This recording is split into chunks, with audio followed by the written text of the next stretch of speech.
अब क्या बोलेंगे बताइए? तेजस्वी यादव का बयान, कृष्णा अल्लावरू का बयान, पप्पू यादव का बयान, बना देंगे मुस्लिम डिप्टी सीएम। बताइए, हो गया आपका चैलेंज पूरा। देखिए मानक भाई, हमारे लिए तो एक तरफ ये बीजेपी और एनडीए है, दूसरी तरफ आरजेडी कांग्रेस, ये जो महागठबंधन है ये। अब बीजेपी एनडीए से तो कभी ना उम्मीद थी ना कभी रख सकते कि वो किसी मुसलमान को टिकट भी देंगे। तो डिप्टी सीएम का तो बात ही छोड़ दो, क्योंकि आजादी के बाद से लेकर अब तक ये देखा गया है कि पूरे पार्लियामेंट के अंदर, पूरे कैबिनेट के अंदर एक मुसलमान मंत्री नहीं है। ये कभी नहीं हुआ। मुख्तार अब्बास नकवी की बात से लेकर अब तक तो कोई मिनिस्टर बना ही नहीं, ना मुसलमान को टिकट दिया इस चुनाव के अंदर भी।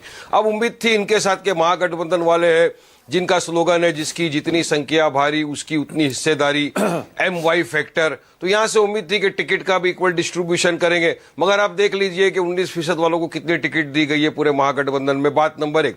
बात नंबर 2, अब इन्होंने जो अनाउंसमेंट किया गहलोत साहब ने आकर के, चीफ मिनिस्टर बनेंगे वहां पर Tejashwi Yadav, deputy chief minister बनेंगे वहां पर सानी साहब। अब हम लोगों ने कहा ना, हमने सबसे पहले इस बात को पब्लिक के डोमेन में लाया कि 2% वाला डिप्टी सीएम बनेगा, 14% वाला यादव जो है वो सीएम बनेगा, मगर 19% वाला मुसलमान का अता पता ठिकाना नहीं। तो क्या मुसलमान सिर्फ दरी बिछाएगा? क्या मुसलमान सिर्फ कुर्सियां लगाएगा तुम्हारे लिए? या तुम उनके पास, तुमको बुलाएगा रमजान में, खजूर खिलाएगा, तुम उसको टोपी पहना के चले जाओगे, बाद में तुम एक फोटो डालोगे कि हेलीकॉप्टर में मुसलमान बैठा है चुनाव के पहले, चुनाव के बाद में उसी हेलीकॉप्टर से उसको लात मार के फेंक दिया जाएगा। ये तो हकीकत बात है। अब इन्होंने, इनके जो अनऑफिशियल प्रवक्ता है उन लोगों ने कहा कोई ऑफिशियल प्रेस कॉन्फ्रेंस देके तो कभी किसी ने अनाउंस किया नहीं।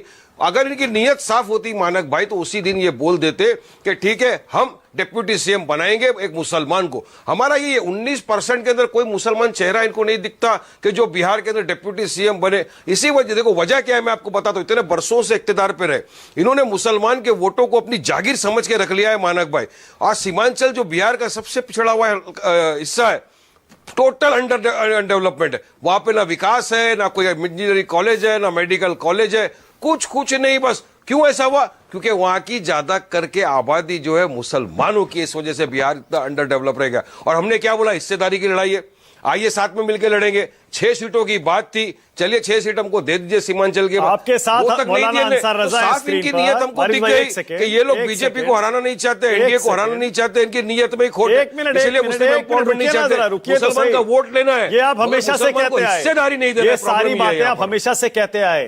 अंसार रजा कह रहे हैं इस बार मुस्लिम बटेगा नहीं। वो खुली अपील कर रहे हैं मुसलमानों से, बिहार के मुसलमानों से कि जहां जाना एक तरफा जाना, क्योंकि आप तो वोट काटने आए हैं बीजेपी की तरफ से। उनका इशारा ये है, जवाब दीजिए। हाँ तो एक तरफा तो आना ना, एमआईएम की तरफ आओ। अगर एक ही तरफा आना है तो एमआईएम में क्या कमी है भाई? आपके हिस्सेदारी की बात करता है, हर शोबे में आपके लिए लड़ते हैं, हर बहस के ऊपर, चाहे हिजाब का मुद्दा हो जाए, चाहे ट्रिपल तलाक का मुद्दा हो जाए, चाहे जो वक्फ की जो जमीनें खाने की कोशिश कर रही है बीजेपी सरकार काला कानून लाकर, उस पर भी तो बैरिस्टर असदुद्दीन ओवैसी साहब लड़े ना, फाड़ के फेंक दिया था पार्लियामेंट के अंदर जब बिल इंट्रोड्यूस हुआ था, चिच्चर पित्तर करके फेंक दिया था वक्फ के काले कानून। तो हर शोबे में यानी जमीनी लड़ाई लड़े, मुसलमानों की तरफ से, दलित की तरफ से, पिछड़े वर्ग की तरफ से असद ओवैसी, और वोट की ये लोग पैरवी करें किसके लिए? आरजेडी को। ऐसी बेइंसाफी क्यों मानक भाई, बताओ मेरे को? ये नाइंसाफी नहीं है क्या? अरे इंसानियत का तकाजा है, इंसानियत के नाते भी आपको उसके साथ जाना चाहिए जो आप हक बयानी करता है, जो आपके लिए लड़ता है, जो हिस्सेदारी की बात करता है, जो पॉलिटिकल एम्पावरमेंट की बात करता है। वारिस भाई, मौलाना अंसार रजा क्यों कह रहे हैं ये अपील? क्यों कह रहे हैं वो ये कि सबको एक तरफा जाना चाहिए? सेटिंग हो गई होगी वहां से उनकी, है वो तेजस्वी से सेटिंग कर ली होगी उनने, तेजस्वी से सेटिंग कर ली होगी उनने। वरना क्या वजह है कि एमआईएम को वोट ना दे? बताइए। हम तो हरा रहे ना बीजेपी को, एनडीए को। इनके यहाँ फाइटिंग चालू है, 9 जगह के ऊपर आपस में खड़ा कर दिया कांग्रेस और एनडीए ने, एक दूसरे के सामने एक को लड़ा के 9 सीट का फायदा बीजेपी को। अगर ये काम हम करते मानक भाई, अभी तक आसमान टूट पड़ता, बादल गरज पड़ते, एमआईएम आ गई, देखो किस तरह से वोट काट रही है। अरे असल बी टीम ये लोग है मानक भाई, हम तो जा रहे हैं वहां पे बीजेपी एनडीए को हराने के लिए, मगर ये लोग की नीयत नहीं है हराने की। अब अंसार रजा क्यों फील्डिंग कर रहे हैं? अंसार भाई चलिए बताइए, क्या मुसलमान दाढ़ी टोपी वाला आपको पसंद नहीं है? ओवैसी साहब का चेहरा आपको पसंद नहीं है? दाढ़ी टोपी माशाल्लाह नालायन पाक रखा हुआ है सर पे, क्या कमी है? चलिए बताइए मुझे ओवैसी साहब में। यानी इसका मतलब यह है कि आपको भी जाना है उसी के साथ जो मुसलमानों को अपना वोट बैंक समझ के इस्तेमाल करता है और दरी बिछाने के लिए रखता है, और रमजान में खजूर खिलाओ, टोपी पिनाओ, बोलिए मौलाना अंसार रजा, बोलिए। पहले हेलीकॉप्टर में बिठाओ, बोलिए मौलाना अंसार रजा, लात सीधा बाहर, आउटसाइड।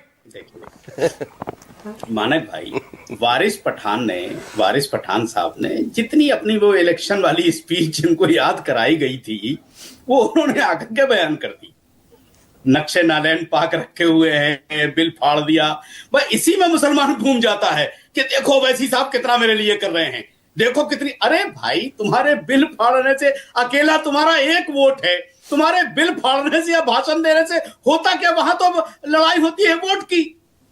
तुम तो खाली मुसलमानों को दिखाने के लिए कि मैंने बिल फाड़ दिया, मैंने नक्शे नारायण पाक अरे कोई एहसान कर दिया नक्शे नारायण पाक सर पे रख करके, तुम तो अपनी इज्जत बढ़ा रहे हो नक्शे नारायण पाक रख करके। नक्शे नारायण पाक को क्यों आप बीच में लेकर के आते हो भाई? अरे क्यों जज्बात से खेलते हो मुसलमानों के भाई? नक्शे नारायण पाक तमाशे की चीज नहीं है, ये मुसलमान नक्शे नारायण पाक तमाशे की चीज नहीं है, वो सर पे सजाने के लिए है। नहीं, बता रहा हूं आपको कि क्यों खराब है। तो आपको दूसरे मुसलमानों को क्यों वोट, आपको मुसलमानों के वोट क्यों बंटवाने हैं? अगर एक पक्का सच्चा मुसलमान हिस्सेदारी की बात कर रहा है, हक इंसाफ की बात कर रहा है, तो उसके साथ क्यों नहीं जाना है आपको? मेरा सवाल ये है। अरे बारिश भाई सुन तो लीजिए, हम किसके साथ जाएंगे ये बिहार का मुसलमान तय करेगा ना। आप महाराष्ट्र में बैठ के, बंबई में बैठ के तय करेंगे ना, हम दिल्ली में बैठ करके तय करेंगे। और हैदराबाद में आप जब से आपकी पार्टी बनी है 7 से 8वां विधायक आप नहीं बना पाया और 50 सीट जाकर के आप लड़ेंगे बिहार में।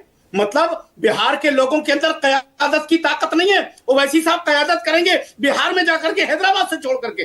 कमाल की बात करते हो यार, है ओवैसी साहब हैदराबाद में इतना बड़ा पूरा मुल्क नाप करके हैदराबाद में जाकर कयादत करेंगे। मतलब बिहार के मुसलमानों को इतना कमजोर कब कहा ओवैसी साहब ने मुझे नेता बनना है? मानक भाई जवाब देना चाहूंगा। वहां कयादत ही नहीं उठ सकती। अरे अंसार साहब सुनिए, कयादत करेंगे हैदराबाद से जाकर के। सुनिए अंसार साहब, वारिस पठान बोलिए, वारिस पठान की बारी है। वारिस भाई बोलिए, आपकी बारी है, बोलिए। अरे अंसार भाई सुनिए, ओवैसी साहब ने कब कहा कि मुझे नेता बनना है, प्राइम मिनिस्टर बनना है? अरे आप कहते हो ना कि कयादत, उन्होंने कभी नहीं कहा कि मुझे लीडर बनना है। उन्होंने कहा मैं तो नेता पैदा करने आया हूं, नहीं मैं तो लीडरशिप पैदा करने आया हूं। मैं तो चाहता हूं कि बिहार का मुसलमान नेता बने, लीडर बने, हक इंसाफ की बात करे और न्याय दिलाए, सीमांचल को न्याय दिलाए, बिहार को जिसका पिछड़ा वर्ग है उसके लिए जा रहे हैं। हमको कहाँ बनना है नेता लीडर? बिहार के मुसलमान, अंसार रजा एक सेकंड रुकिएगा, एक सेकंड रुकिए। वारिस पठान तो एक काम करिए ना, महागठबंधन के अब तो 2-2, 3-3 नेताओं ने, बड़े नेताओं ने कह दिया, पप्पू यादव को चलिए आप बड़ा नेता मत मानिए, कृष्णा अल्लावरू ने कह दिया, तेजस्वी यादव ने कह दिया, इनकी चिंता दूर कर दी जाएगी, डिप्टी सीएम बना देंगे। आप भी अनाउंस कर दीजिए, कह दीजिए कि आप भी बना देंगे, आपकी सरकार आई तो मुस्लिम को डिप्टी सीएम या सीएम बना देंगे। बोल दीजिए ना, बोल दीजिए मुस्लिम को सीएम बना देंगे। मानक भाई सुनिए, अरे इनकी तरह हवा में थोड़ी बात करना है। हम लोग झूठ नहीं बोलते, सच के रास्ते पे चलते, सच्चाई बयान करते और नियत साफ रखते हैं। हमने वहां पर ग्रैंड डेमोक्रेटिक अलायंस बनाया है। हमने मौर्य साहब की पार्टी के साथ, एएसपी चंद्रशेखर आजाद की पार्टी के साथ में हमने वहां पर ग्रैंड डेमोक्रेटिक अलायंस बनाया। अब इंशाल्लाह हमको पता है कि इस वक्त इनको जरूरत पड़ेगी तो मजलिस के पास भाग के आएंगे। इलेक्शन के पहले मानक भाई हम बन जाते बी टीम, और जब जरूरत पड़ती है तो हमको याद करते। आपने देखा नहीं तेलंगाना के बड़े वरिष्ठ नेता ने फोन किया असद भाई को, वाइस प्रेसिडेंट के इलेक्शन के टाइम पे, असद भाई हमको मदद करिए। अरे तेलंगाना में वाइस प्रेसिडेंट के टाइम बोला।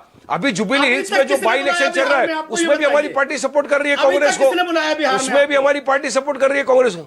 ओहो, अरे सुनिए, अरे हम तो लड़ रहे हैं ना, हमारा ग्रैंड डेमोक्रेटिक अलायंस तो लड़ रहा है ना।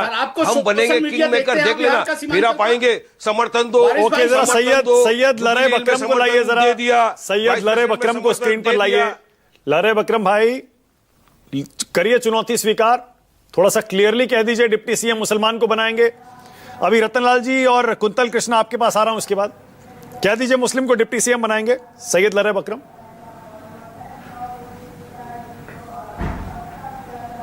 नहीं, नमस्कार मानक और सभी लोगों को मेरा आदाब सलाम।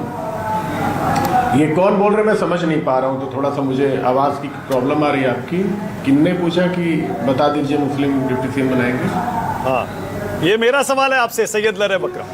चैलेंज स्वीकार करिए। AIMIM, बीजेपी, आपके सारे विरोधी कह रहे हैं मुस्लिमों का वोट चाहिए, डिप्टी सीएम क्यों नहीं बनाते?